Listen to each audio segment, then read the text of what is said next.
ማንነታችንን ለመገንባትና ህልማችንን ለማሳካት የቤተሰብ ድጋፍ ትልቁን ድርሻ ይወስዳል። ሰላም ጤና ይስጥልኝ ውድ ዶቼ ቬለ ዝምታ ሰባሪ አዳጊ ሴቶች ፕሮግራም ተከታታዮቻችን፣ በዛሬው ዝግጅታችን ከታዳጊ የእግር ኳስ ተጫዋች ያኔት ሲሳይ ጋር ቆይታ ልናደርግ ወደናል። አብራችሁን ቆዩ። መጫወት የጀመርኩት 10-11 ዓመቴ ላይ ነበርና እንድጫወት ሞር የገፋፋኝ ሰፈር ውስጥ ከልጆች ጋር ጫወት ነበር ከወንዶች ጋር። ስድስተኛ ክፍል እያለሁ የዋንጫ ጨዋታ አሸንፈን ሽልማት ምናምን ስለተሸለምኩኝ እሱ ኤክሳይት አድርጎኝ ለዛ። ታዳጊ ያኔት እግር ኳስን የተዋወቀችው ገና በልጅነቷ ነው።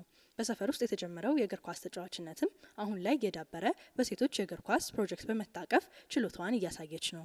ሞር ያደኩኝ ሲመጣ እኔም ራሴን ያውኩኝ ሲመጣ ወደፊትማ በቃ ኳስ ተጫዋች ነው መሆን ያለብኝ ብዬ ጎል ሴት አረኩኝ ማለት ነው። ተስፈኛዋ ታዳጊ የእግር ኳስ ተጫዋች ያኔት የወደፊት ህልሟን አሻግራ መታየው በሙያዋ የላቀ ደረጃ ላይ መድረስን ነው። ከዚሁ ሀገርም ተጫውቼ ኢንተርናሽናልም ለመጫወት አስባለሁ። ኢትዮጵያ እግር ኳስ አይሳካም አይወጣለትም ይባላል፣ ግን ደግሞ አንድ ሰው የሆነ ማሳካት የሚፈልገው ነገር ካለው ያ ነገር እስኪሳካ ድረስ ተስፋ ሳይቆርጥ መሞከር ይኖርበታልና እኔም እንደዛ ተስፋ ሳልቆርጥ የሞከርኩኝ አሳካዋለሁ።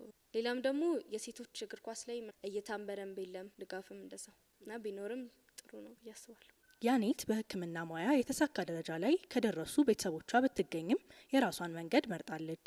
ይህም በተወዳጁ የእግር ኳስ ተጫዋችነት ሙያ የላቀ ስኬት ላይ የመድረስ መንገድ ነው። ዴንቲስት እንደሆነም ፍላጎት አላቸው፣ ግን ደግሞ ይሄ እኔ የሚፈልገው ነገር ስለሆነ እኔ ወደምፈልገው ነገር እስከሚያምኑበት ድረስ እኔ አላቆምኩም ማለት ነው። ግን አይከለክሉኝም መጫወትም። ራስሽን አግኚ ብለው የትሬኒንግም ይከፍሉልኛል፣ አይከለክሉኝም። ኳስ አትጫወችም ሴት ነሽ ምናምን አይነት ጫና አይደርስብኝም።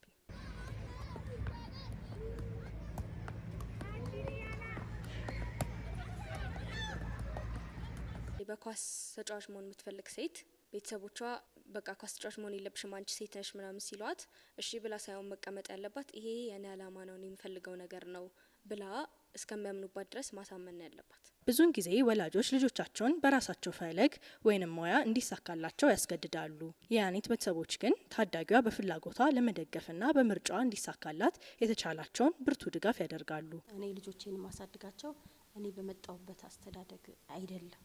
ቢካዝ እኔ የመጣውበት አስተዳደግ ምንድነው? እኔ በአያት እጅ ነው ያደግኩት። በቃ አያቴ በምትፈልገውና በምትፈልገው አካሄድ ብቻ እንድመራ ነው የምታደርገው። ጥሩ ጎን አለው የአያቶቻችንን ማስተዳደግ። ነገር ግን ደግሞ አሁን ያለው ጄኔሬሽን እንደዛ መምራታችን ምንድነው ከያኔት ጋር ያለን ቅርበት በደንብ የኔን ሙያ ሁሉን ነገር ታያለች፣ ትመጣለች። ግን እሷ በራሷ የምትፈልገውን ነገር እንድትሆን ነው ማበረታታት። አሁን ገና ትንሽ ነች፣ 15 አመቷ ነው። እግር ኳሱ እንዳለ ሆኖ የተማረች ፉትቦል ተጫዋች ነው የኔ ልጅ መሆን ያለባት ብዬ ሁሌ ነው እንደዚህ መመክራትና እኔ ስኬታማ የሆንኩበት መንገድ ብቻ ልጄን ስኬታማ ያደርጋል ብዬ አላም። የመረጠችውን እሷ የወደደችውን በዛ እንድትቀጥል አበረታታለሁ። የዛሬው ፕሮግራማችን በዚህ ተጠናቋል። ፕሮግራሙን እንደወደዳችሁት ተስፋ እያደረግን በቀጣይ ፕሮግራም ከሌሎች እንግዶች ጋር እስከምንገናኝ ሰላም። ለዲ ደብልዩ ዶቼ ቬለ ዝምታ ሰባሪ አዳጊ ሴቶች ዘገባ ሱመያ ሳሙኤል፣ አዲስ አበባ።